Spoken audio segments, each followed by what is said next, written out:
An incredible debate has been plaguing the church for centuries. Jesus versus Paul. Paul was, without a doubt, the most influential person in the early church. He shaped Christianity as we know it. But what if Paul was wrong? What if he was a false prophet? What if he didn't actually speak for Christ? What if he spoke for Satan? If you were Satan and you wanted to deceive the world, would you come down with horns and a pitchfork of fire?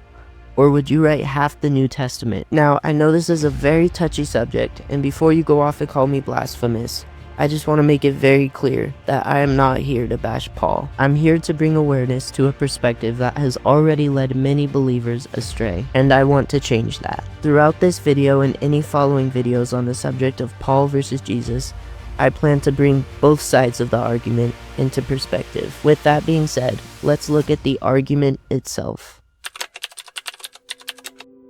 There's a lot of reasons why people believe that Paul is the Antichrist or a false prophet. Way too many reasons to cover in this single video. And because I can't explore every single argument right now, I'm going to give you one of the most compact arguments I could find that stems from a single chapter in the Bible. You might have heard of the famous Sermon on the Mount, a massive speech that Jesus gave to sort of kickstart his public ministry. Towards the end of this speech in Matthew chapter 7, Jesus starts to warn us about what's coming, and many of these warnings seem oddly connected to Paul. In Matthew 7:13-14, he says, "Enter by the narrow gate, for the gate is wide and the way is easy that leads to destruction, and those who enter by it are many.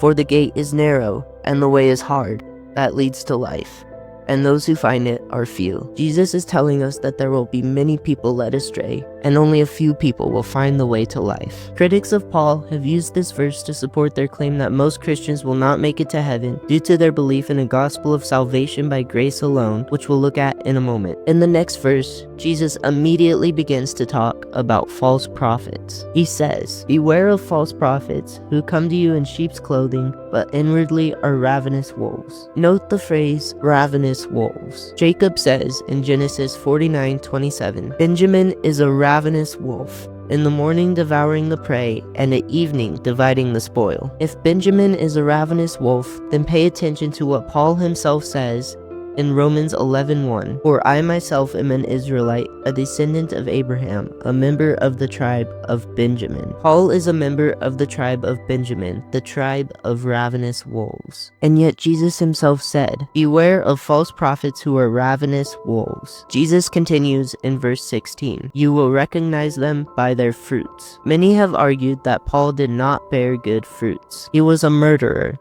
a persecutor of Christians. Critics have argued that true prophets are not marked by a past of killing God's people. Apart from this, there are many other ways in which people claim that Paul did not bear good fruits, but we'll get into those claims in future videos. Speaking of future videos, 0% of my viewers are currently subscribed. If you want to change that statistic for future uploads, make sure to subscribe. In verse 21, Jesus says, "Not everyone who says to me, 'Lord, Lord,' will enter the kingdom of heaven, but the one who does the will of my Father who is in heaven." Compare that with Romans 10:9-10, which says, "If you confess with your mouth that Jesus is Lord, and believe in your heart that God raised him from the dead, you will be saved. For with the heart one believes and is justified, and with the mouth one confesses and is saved." This right here is the biggest argument that people have used in the Jesus versus Paul debate. Paul seems to be teaching a gospel of confession. Whoever confesses is saved. Jesus seems to be teaching a gospel of works. The one who does the will of my Father will enter the kingdom of heaven. Not only that, but Paul says that by saying Jesus is Lord, you will be saved. And Jesus says that not everyone who says Lord, Lord will enter the kingdom of heaven. Many critics have used this seemingly blatant contradiction as the backbone in their arguments against Paul. If we choose to believe that Paul is teaching a different gospel than Jesus, then everything we ever believed about the Bible begins to unravel. What if the wide gate that Jesus warned about earlier is the very gospel that Paul introduced? What if Paul's teaching, just confess Jesus and believe, isn't the narrow gate, but the wide one? Is it any surprise then that today millions of Christians live half-hearted, belief-based lives, thinking they're saved, because Paul said that all you need is faith? Jesus himself never said those words. Jesus said in verse 22, "On that day, many will say to me, 'Lord, Lord, did we not prophesy in your name, and cast out demons in your name, and do many mighty works in your name?'" Note the phrase, prophesy in your name. In 1 Thessalonians 4:15, Paul writes, "For this we declare to you by a word from the Lord, that we who are alive, who are left until the coming of the Lord, will not precede those who have fallen asleep." Note that Paul claims to prophesy by a word from the Lord. He is prophesying in the Lord's name. A point that critics like to make is that Paul writes, "We who are alive, who are left until the coming of the Lord," which implies the belief that Jesus will return in Paul's own lifetime. Well, I hate to break it to you, but Paul died like 2,000 years ago. So is this a false prophecy? Critics say it is. In Matthew 7:22, Jesus also said that many will cast out demons in your name. Paul himself cast out many demons and did many mighty works. It says in Acts 19:11-12, God was doing extraordinary miracles by the hands of Paul, so that even handkerchiefs or aprons that had touched his skin were carried away to the sick, and their diseases left them, and the evil spirits came out of them. Paul clearly meets the criteria that Jesus laid forth. Now pay attention to what Jesus said next about people who do these things.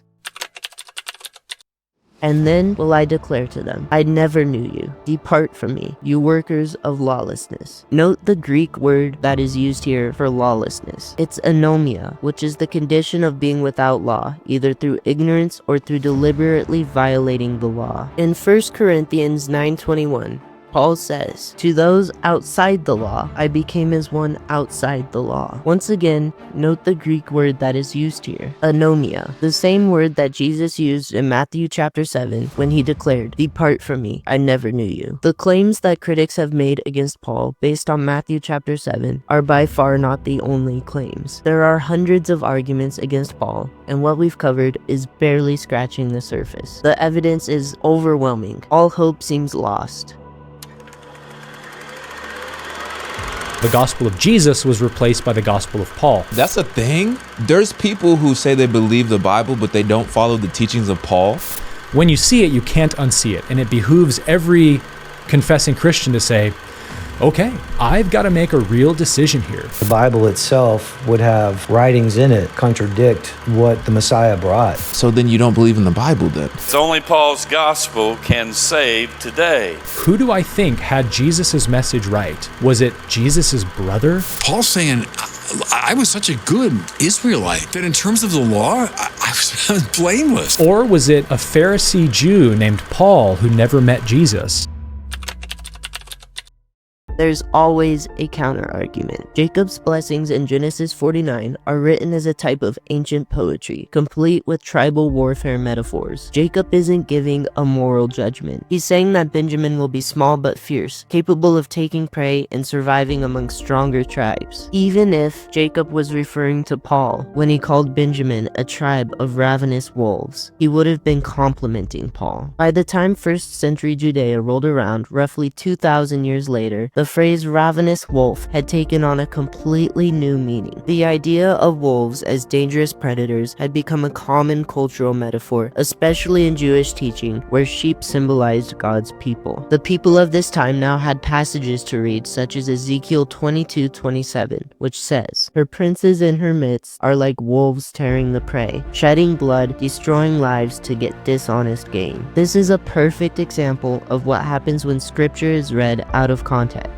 If you read Genesis 49:27 and Romans 11:1 side by side with Matthew 7:15, your mind will draw connections without knowing the bigger picture. In Matthew 7:16, Jesus says that we will recognize false prophets by their fruits. Although critics have argued that Paul should be judged by his past fruits of murder and persecution, supporters argue that Paul should only be judged by the person he had become at the time of writing his epistles. After all, a tree can't bear fruit until it's grown. Now, let's look at the meat of the argument. Jesus teaches a gospel of works. Paul teaches a gospel of salvation. Some people struggle with paradox, like how Jesus can be both fully God and fully man. That same mindset makes it extremely difficult to see that Paul's gospel isn't contradicting Jesus' teachings. Jesus highlighted love, mercy, and justice as the true purpose of the law. Paul mirrored this by saying that love is the fulfilling of the law, and that only faith working through love and keeping the commandments of God are what counts. This means that Paul wasn't discarding the law. He was pointing to what it was already meant to produce, a life of love, faith, and obedience from the heart. As for the seemingly false prophecy in 1 Thessalonians 4:15, that's a subject for a later video. Honestly, I'd love to hear what you think about this prophecy, so please leave a comment below to spark some discussion. I reply to every good comment.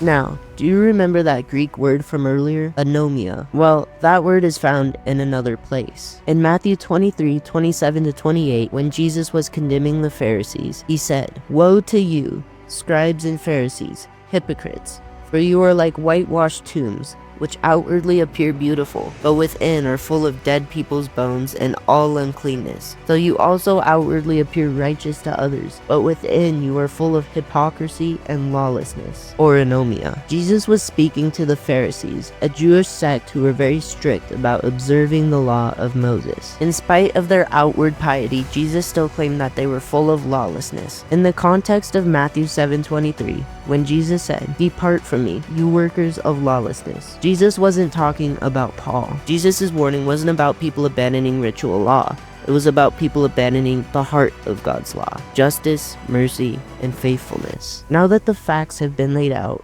and I've showcased both sides of the argument, it's time for you to make your own decision. Will you follow Jesus, or will you follow Paul? Maybe you'll follow both. The choice you make can determine the outcome of your life, so choose carefully.